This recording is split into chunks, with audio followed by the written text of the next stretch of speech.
Definitely. So there's many people that have joined us. I think we can safely start the session. I hope, yeah, nobody comes in late and misses the beginning.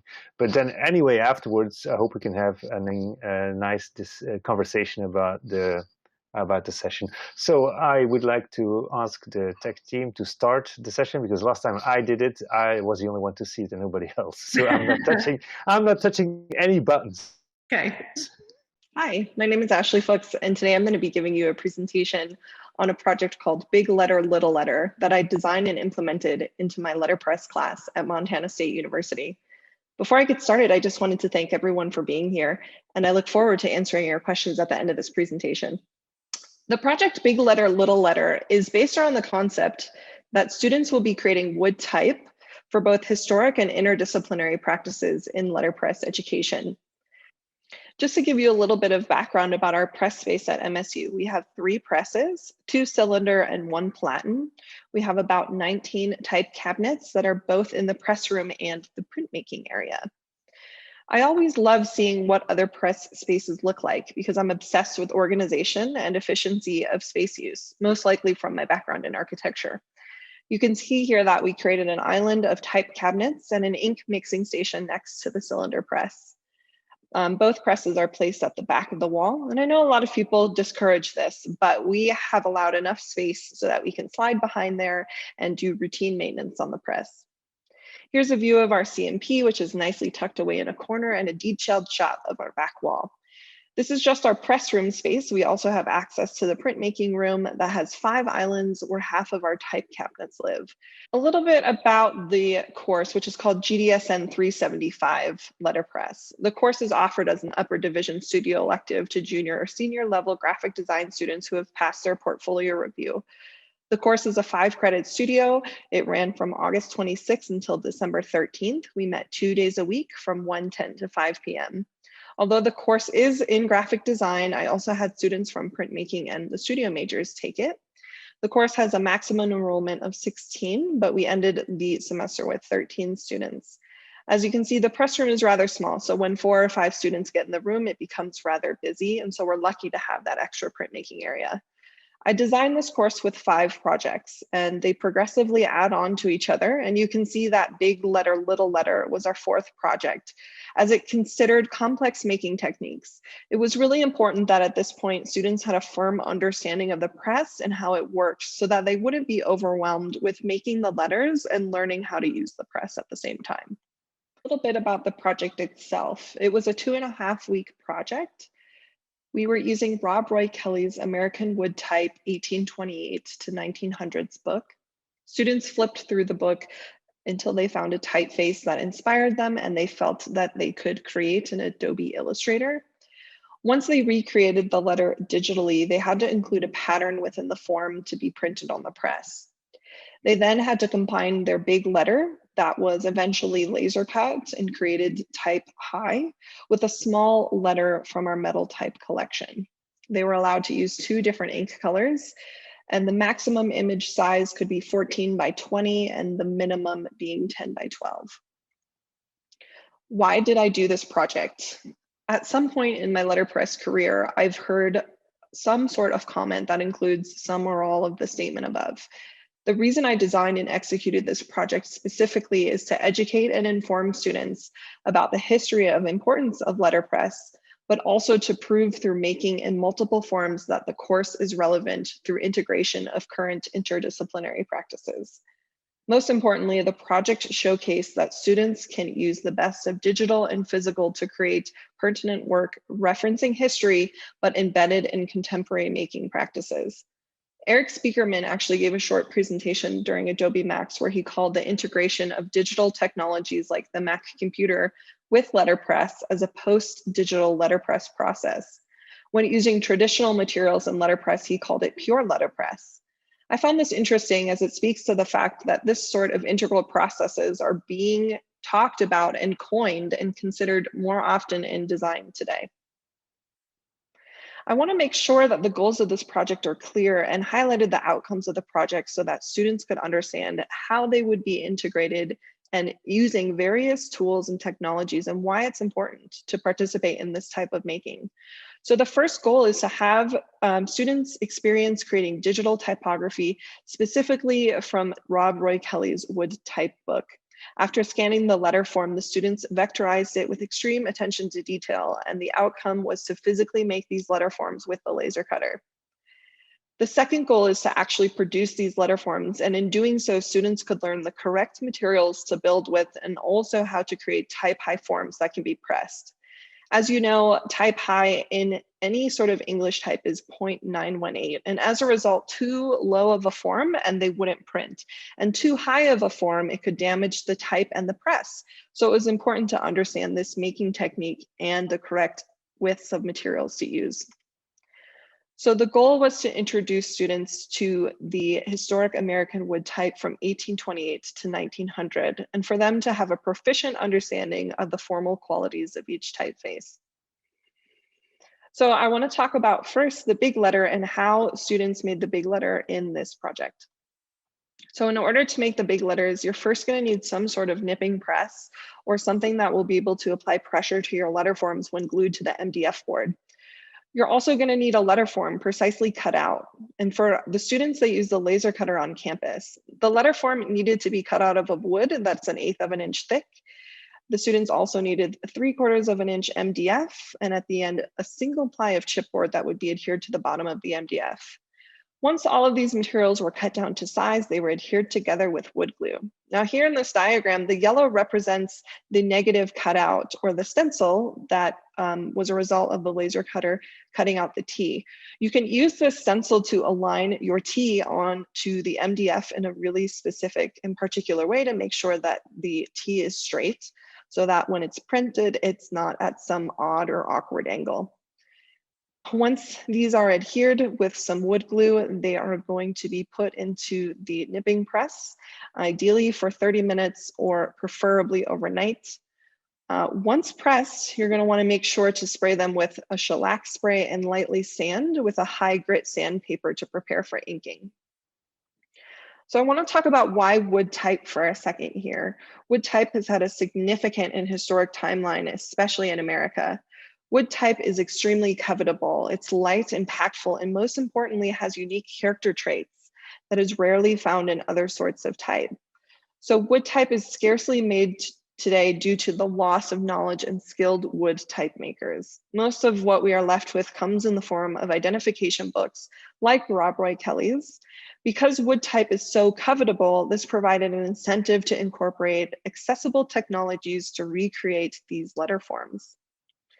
So here's the book that I've been referencing and that the students used for this project. Within the book, Kelly gives us a range of typefaces with small details like who the creator was, the year designed, if it has or is missing lowercase, and sometimes even talks about the style and what makes the typeface so unique. Students were first tasked with flipping through the book and compiling different typeface options that they were drawn to and they felt they could recreate in Adobe Illustrator. The only restriction is that the chosen typeface could not be a typeface that is active or able to be downloaded and used today. The goal was to understand how to make unique forms, create high quality scans, import and redraw the letter forms with accuracy with the pen tool. This shouldn't have been the first time that students redrew typefaces. In our foundation design course, students must find a letter form and redraw them with extreme accuracy. This means students understand how to use the pen tool, but also fundamentals about typography design, like drawing one element and replicating it through reflection and rotation. It was encouraged that students not use image trace. Students replicated multiple letter forms before deciding on their final. And also students had to print their replications at full size and sketch their patterns in first within the letter form before designing digitally, encouraging them to understand scale of patterning. Once the students iterated on their patterns, they began to design them in Adobe Illustrator. The goal of the pattern creation was to understand repetition and using the pattern swatch tool in Illustrator. The students' pattern choice and their conceptual underpinnings were up to them, but I encouraged them to consider pulling ideas and inspiration from Kelly's book, which highlighted ornamental wood type borders. You see here that the student's laser cut file is set up in Adobe Illustrator in a laser cut template that I designed. It has the supporting color mode of RGB and is on an artboard that is 18 by 32 to match the size of our laser bed.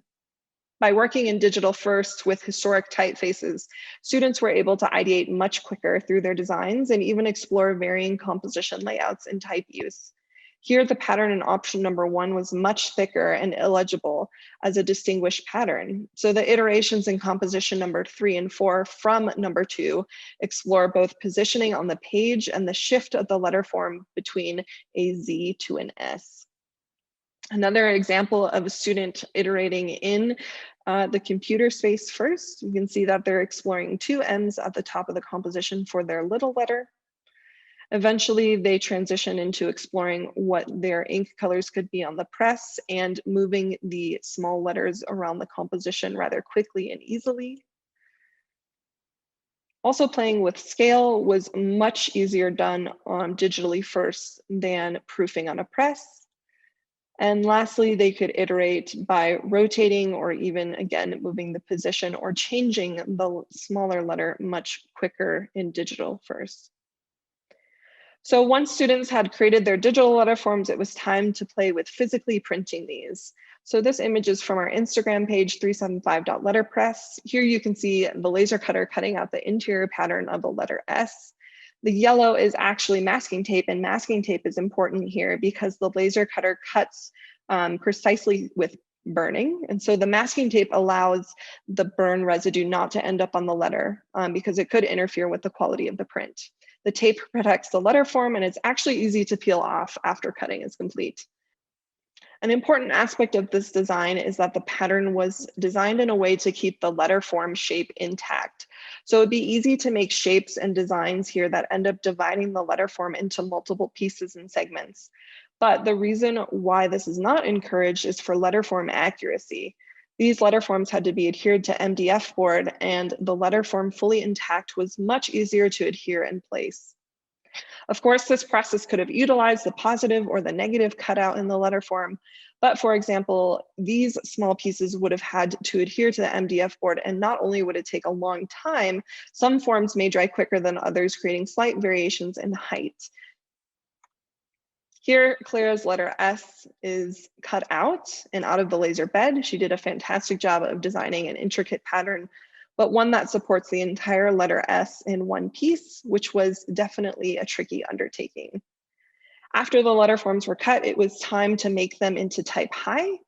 Because the letter forms would not be printed next to other letters, the size of the MDF base wasn't important. It just needed to fit the letter. Placement on this block also wasn't as critical because, again, there would not be multiple letters, so baseline and X height continuity was not an issue. After the ATypI forms were made, it was time to print. So for this project, because of the size, students used our 2-cylinder presses. What I find so interesting here is the texture that was created with the wood used. So depending on how much shellac was used, depended on how much wood texture came through. So initially, I instructed the students to do a light layer of shellac, which resulted in a heavy texture from the wood. One student found that multiple layers and heavier spray of shellac actually made the texture obsolete, and a more solid color was printed. The last component is the little letter that comes from metal type in our collection. Students had 19 different type cabinets to choose from. There were no restrictions on what the little letter could be, but it had to be metal type. And the little letter had to feel much smaller in size compared to the size of the big letter. As a result, some students who took advantage of the maximum page size and created very large, big letters did end up using 48-point metal type. And although 48-point metal type is big in the grand scheme of things of metal type, compared to the very large, big letter that they had made out of wood, it still felt much smaller. Students were also free to repeat the little letter, working on rotation and placement on the page. Here, this student explored a capital X that came from the typeface Phoenix. The placement here is so precise and intersects exactly with the big letter form, demonstrating precision and concept and physical undertaking. So the last thing that I want to show is the actual final letter form compositions that the student made. So here, Clara Thomke created her S and O print. She used an original S to create an optical pattern. Within the composition, her little letter are these symmetrical O's in capital form. Clara used O's within the composition to mimic the curved counter in her S. Clara decided on a red color in her O to complement and provide contrast to the blue color used in the pattern.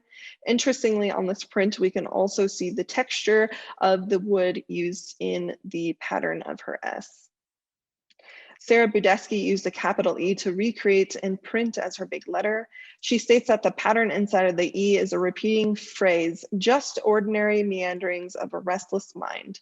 And as a result, she wanted the composition to feel light and playful. Sarah's letter E came from Pan Italian number 132 by William Page, first shown in October of 1879. Sarah used 72-point Castellan capital H for her little letter because of the large size and proportion of her E.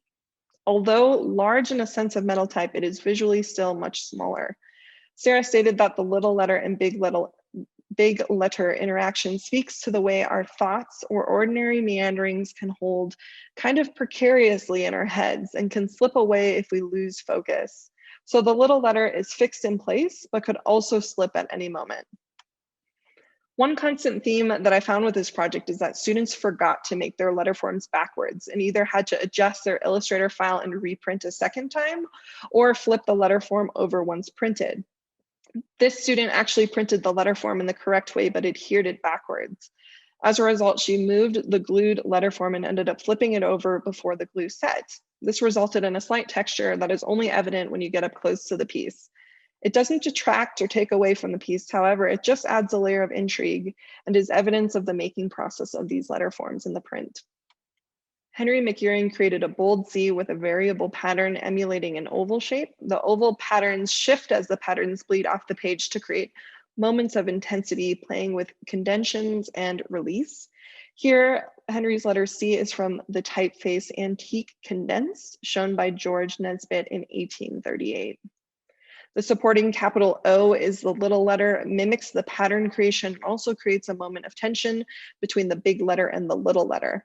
Red was used to bring contrast to the piece and create a small moment of importance and attention to the little letter contribution. Here's student Henry Fallenbaum's composition. What I found is that students played well with their compositions, working with bleeds or having portions of their letter forms fall off of the composed area. This created dynamic tension within the composition. Henry's W is from Gothic Tuscan Italian, and it was a typeface shown by Wells and Webb in 1854. Here we can see the student is playing with an intricate pattern. Although some of the smaller lines do not print, the sheer detail and thinness that is achievable with this technology is impressive.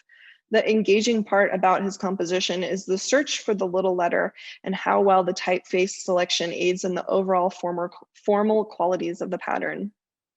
Interestingly enough, if the forms were more complex and took longer to glue, the evidence of hardening and thickening became apparent when the form was printed. So here the student ended up with what looks like a pressure print, however, it was done with one pass. This is because the student most likely used too much glue, creating high and lower moments within the wood adhesion to the MDF board. Also, this complex form had multiple pieces taking longer to glue, allowing some nodes to dry quicker than others. This means that the last piece glued had the most amount of pressure once placed in the nip. Veronica Turner embraced the eccentric terminals of this S to embody a theme of underwater life. The S is given a personality through the addition of the little letter. Veronica's S is from Painter's Roman, cut by Page and Wells, appeared in the market around 1870. This is one of the few examples of a student who used multiple of the same metal type letter forms to add detail and personality to the piece. Ella Hohenstein explored a composition that was the maximum size. Not only did she explore a big and little letter, but she also created a filled background to contrast the letter form composition. Ella's G is also from Painter's Roman. This is an example of a student who had to go through multiple making iterations. Her first pattern was the same as shown, but much smaller, too small for the laser cutter. What resulted was a loss of material within the bed of the laser. She had to play with scale, but the larger scale still aids in the legibility of the G. with creating intrigue. The composition uses 9 zeros placed in groupings of 3 across the composition. The placement creates tension and also brings the I around and guides it back towards the G. Audrey Moss attempted to explore organic asymmetry in the patterning to complement the U chosen. The composition is interesting because although the letter form was assembled backwards, the letter appears as an optical illusion between a U or an N. Our minds may feel like something is off slightly, but depending on how and the way in which we view the composition may create forced connections to other letter forms. Also, this type of paper allowed the composition to be viewed from either side, which is interesting because when viewing it from the back side, it is clearly a U. Audrey used the U from a 16-line closed italic typeface. Audrey also explored multiple of the little letter inclusion. Here she created a line of U's and a brush script and interjects themselves over the big letter. Audrey wanted to explore a brush script because she felt like in any other project she would have never used this typeface. Audrey also explored materiality printing on Japanese paper that she expressed connects to the earthy and organic feel of her composition.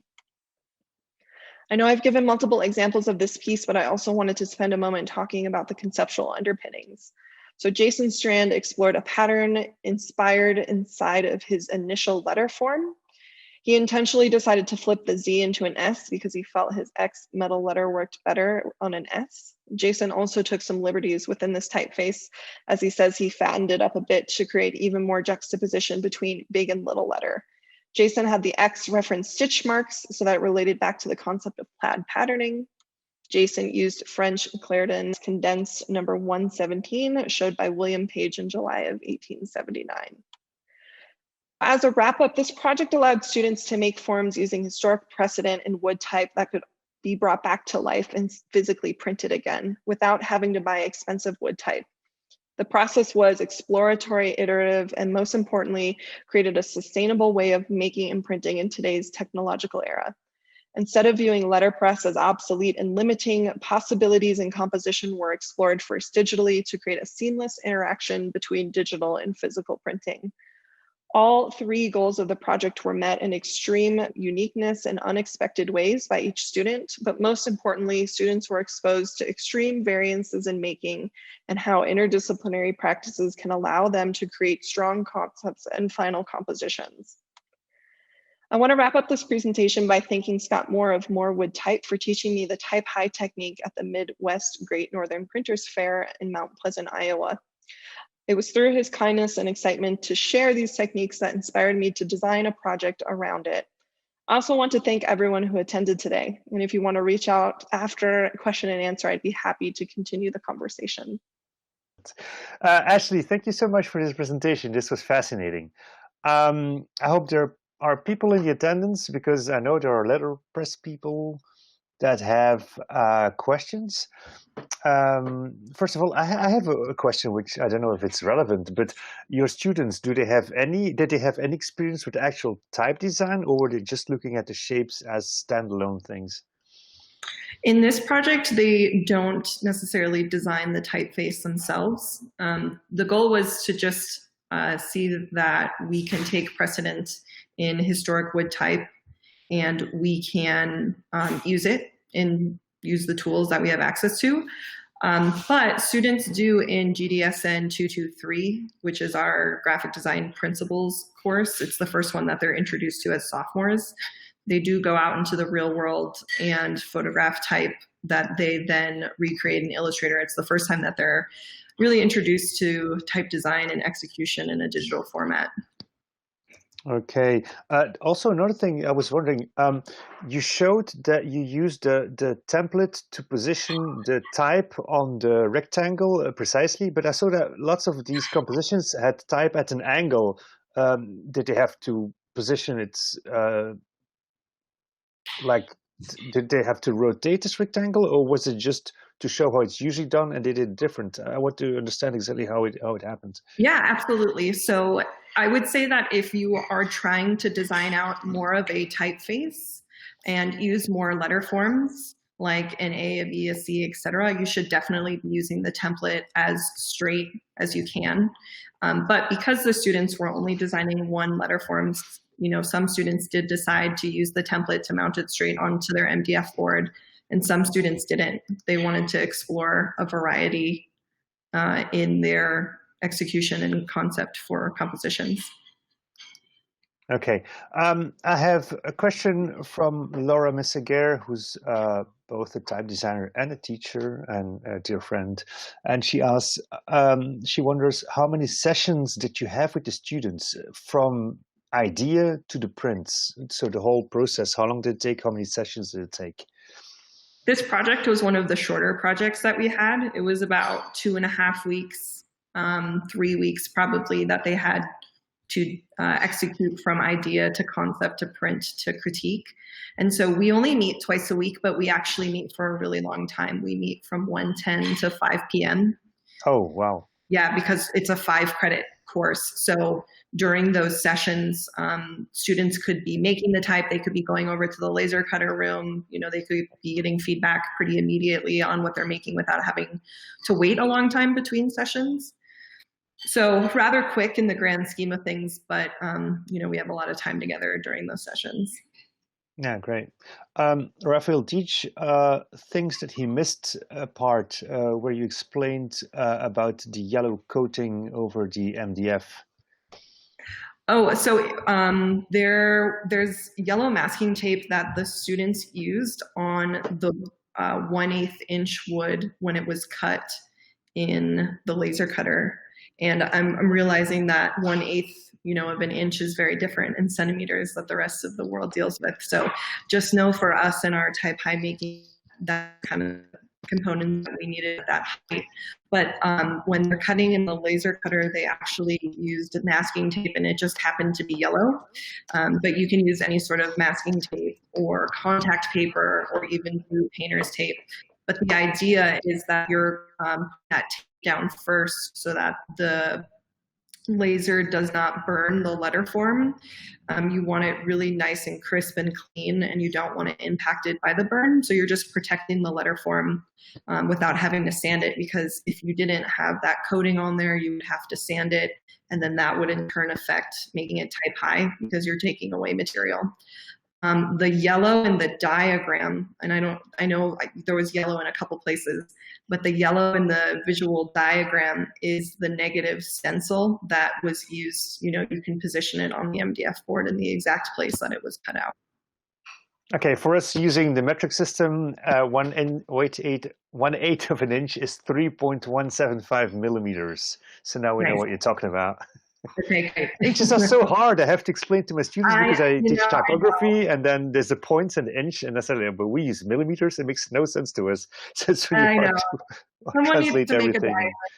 So we can all understand it at once. Yeah, I have an American wife, and at some point in school, she was taught that there was also something like the metric system, and she was mad at her teachers for days. Like, why didn't we learn this simple system where everything is 10 times 10 and divided by 10? But whatever, it's your system, it works, so why not? I know. So I'm looking for other questions. I don't see any other questions right now. Somebody is. Okay. Were there any other problems except the height with gluing the laser cut letters to the foundation? Because you showed one where the glue made these different heights and so on. It almost looked like topography, which was really interesting. And it kind of went along with his concept, right? He was exploring topographic mapping from his home state in New York. New York has a lot of fingerling lakes, so he was really interested in using map design. So, a happy accident for him. I would say that the issue that aroused was students not using enough glue. And there's a really fine balance, right? You don't want it to become oversaturated on the form, or when you press it, the glue kind of seeps out. That's worst case scenario. You don't want that. I think students were very timid with the amount of glue that they did use. And sometimes the chipboard backing might have come off in a little bit of places, which isn't too big of a deal. But I would definitely, if I were to do it again, encourage them to be a little more heavy-handed on the glue. And then I would say that, the biggest experiment that we had was the actual shellac coating. we had a lot of students who were, again, very light-handed, and it made the texture come through. We had one student who was very heavy-handed and actually had no texture, which was really interesting because they're using essentially the same materials. It just depended on how much of the shellac they were willing to use. Yeah. Raphael Teach says that he's done similar experiments with his students, but they used EVA rubber instead of MDF, so that they could print more or less like stamps inside a classroom using common acrylic paint. Mm-hmm. Yeah, that's done. You don't need to press, I guess. Yeah, I would say that this technique is as close to replicating wood type that we can get without using a pantograph machine. Yes. And I don't know anywhere in Montana that has that. And it's extremely hard to get funding to bring our students like anywhere that's not one flight stop away. So I would love to take them to Two Rivers in Hamilton, but unfortunately for us in Montana, that's like 2 flights at least because we have to transfer to a bigger city. So for us, it's really about utilizing what we had and getting us close to that kind of historic making and understanding of materiality and pressing in the letterpress room. Marco asked if you could replace a shellac with cheaper hairspray. Potentially, I would just worry about the texture of that. As long as the texture is smooth and it kind of retards the ink from seeping into the wood, I think it could work. But honestly, the shellac wasn't too much of a cost because we shared it as a class, and I think the can was only like $5, and we almost used the whole can, and that's among 13 students. So, it's not too bad of a cost. Yeah, indeed. That's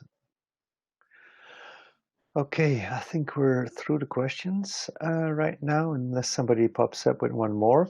That was fascinating. Thank you so much for the presentation. That was really interesting student project. And I liked the whole big, small, and especially the texture created within the letters. It was very creative. Yeah, it was definitely really interesting and a really fun undertaking for the students to explore. And I think the best scenario was introducing them to these other making practices. And what's really interesting here at MSU is that the laser cutting room is actually owned by the School of Architecture. And before I came here, like students didn't even know what a laser cutter was. They had no idea they had access to it. So my goal is to make sure that before they leave, they know what's out there and how to use it and the kind of direction that we're going in our technological era. Great. One very small follow-up question, and then we can move to the hangout rooms, I think. Very technical. Raphael asked if you diluted the shellac with alcohol or not. Nope. We just went outside and we sprayed it, and then we sanded it once it dried. Okay. Cool. Just to let you know, we were using a shellac called Bullseye. Mm-hmm. It's very common, and it just is like in a spray paint can. So. That's handy. Okay, so I would invite everyone. Do you still have some time to spend with us? Because we have this hangout room where people can engage in informal conversation and like discuss both the session or other things that may interest them, and occasionally, just crazy things happening. Earlier we were sharing pets, and then somebody gave career advice, and suddenly ad hoc mentorship. So it's really, sometimes there's nobody there or just 4 people working on their own screen, but you never know what happens. So come over. So the people who yes, Toshi was making pasta, live pasta. We were all enjoying this pasta making. So please, everybody, if you still have some time to spare, join Ashley in the hangout room, where you can have some more questions, some more informal conversation. And I will be leaving you because I have another session to moderate. But thank you again. It was very interesting. We loved having you here, and we hope to hear from you soon. Thank you so much, Thank you. Ashley. You were a great moderator. Thank you. Thank you so much. Bye, everyone.